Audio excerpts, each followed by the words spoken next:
porte ici c'est bloqué. On va devoir passer. Donc, ici c'est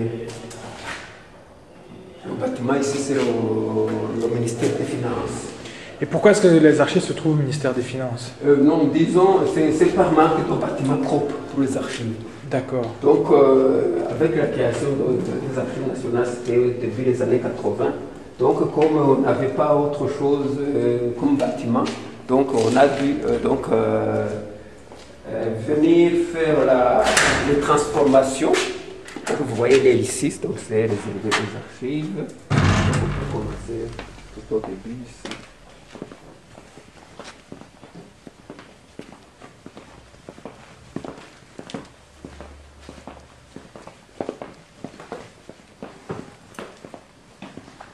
Vous voyez, la salle ici a été aménagée. C'était début des années 80. On a mis des étagères, on a essayé d'aménager la salle ici.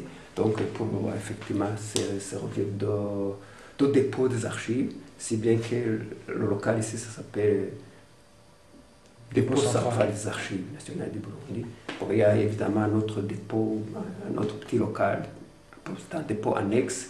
Donc, c'est ici alors que nous déposons toutes les archives intéressantes au Burundi. Ce que vous voyez ici, ce sont les archives qui sont déjà identifiées, qui sont déjà traitées, qui sont communicables.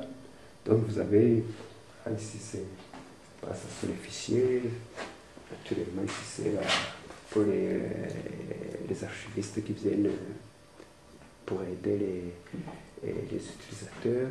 Sinon, les fonds que vous avez vus de l'autre côté sont des fonds qui ne sont pas encore traités, sont des fonds ou alors qui sont en cours de traitement, donc pour lesquels nous ne connaissons pas le contenu partant des documents qui ne sont pas communicables jusqu'à maintenant. Donc c'est un travail qui est en cours. D'accord. Je vois un drapeau ici particulier. Oui, ce drapeau particulier, c'est le drapeau du temps du royaume. Ok. Donc, c'est-à-dire depuis, avec l'indépendance, c'était ce drapeau, jusqu'à la fin du royaume en 1966. Donc c'est le drapeau qui... C'est le drapeau royal du Burundi. Oui. Donc. Et ça, c'est le drapeau de la République. Ça, c'est le drapeau de la République, qui est toujours utilisé jusqu'à maintenant. Ok. Ouais.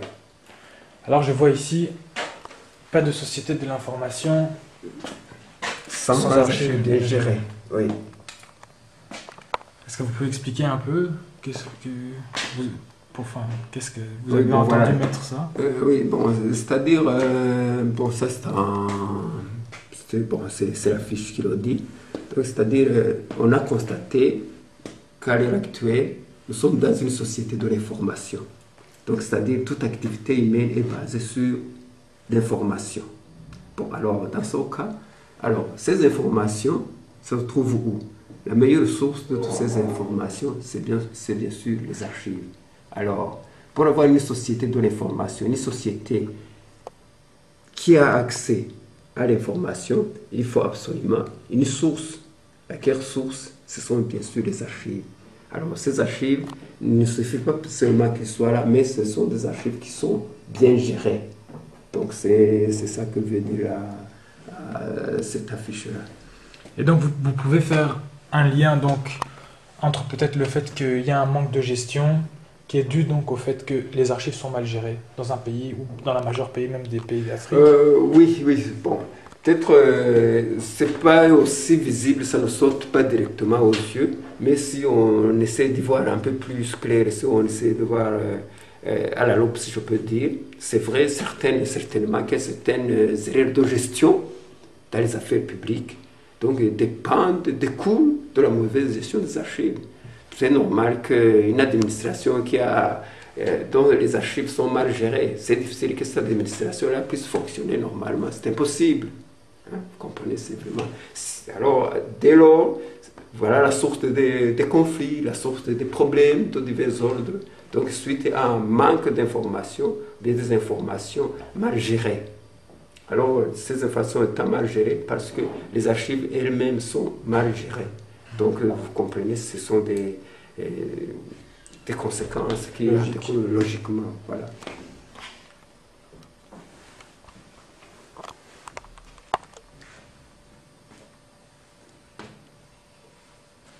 Et on dit aussi parfois que quand on n'a pas d'histoire, on recommet systématiquement les mêmes erreurs. Absolument, absolument. Vous êtes d'accord avec cette... Bon, de toute façon, moi je suis d'accord avec cette affirmation.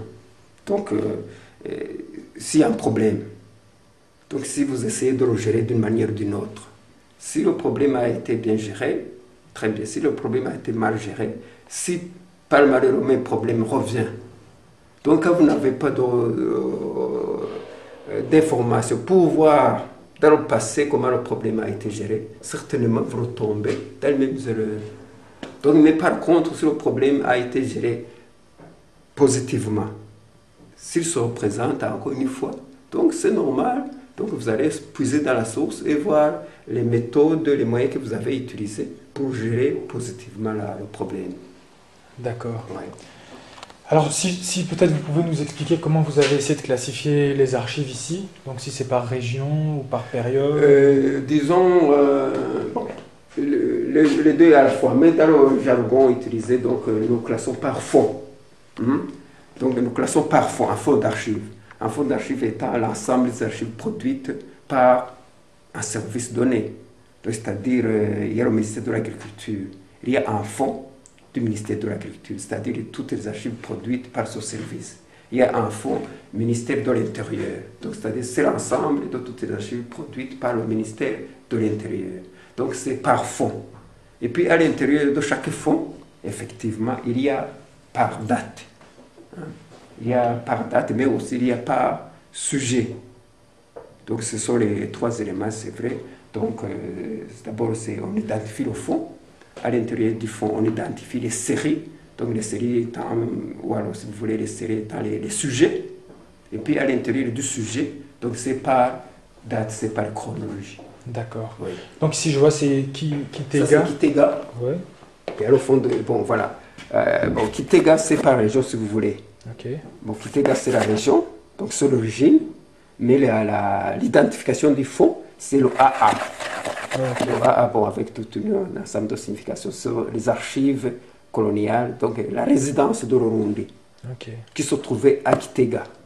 Et vous voyez le 391, donc ça, il y a le 391e dossier, 392e dossier, 393e dossier, et ainsi de suite. Du dossier numéro 1 au dossier numéro N à l'intérieur de ce fonds. Est-ce que vous trouvez que le gouvernement colonial avait une politique d'archives qui était Oui, le gouvernement colonial avait une politique, la preuve étant que, dis-moi, pour les dossiers qui ont été bien conservés, qui n'ont pas été manipulés, que nous avons pu identifier à l'intérieur du pays, c'est des dossiers qui étaient très très bien conservés.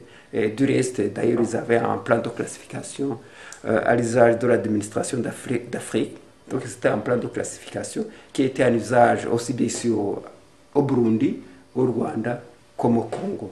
Donc, le système d'archivage, le système de classification était correct. C'est vrai, comme j'ai l'habitude d'ailleurs de le dire, donc c'est au moment de l'indépendance que les problèmes ont commencé à surgir. Donc, tout ce classement a été délaissé. Donc, chaque administration le faisait à sa manière, bon, avec certainement le manque de professionnalisme des fonctionnaires du Burundi indépendants. Chacun se déployait à sa manière.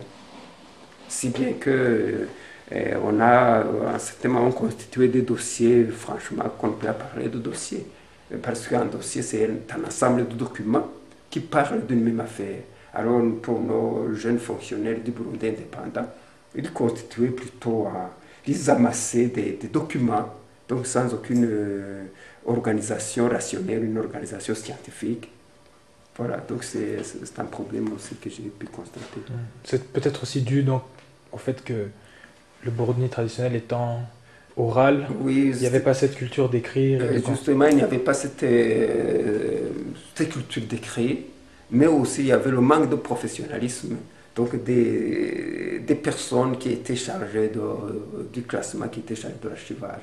Parce que ce qu'on appelle la fonction archive dans nos administrations n'était pas encore mise en place. Ok.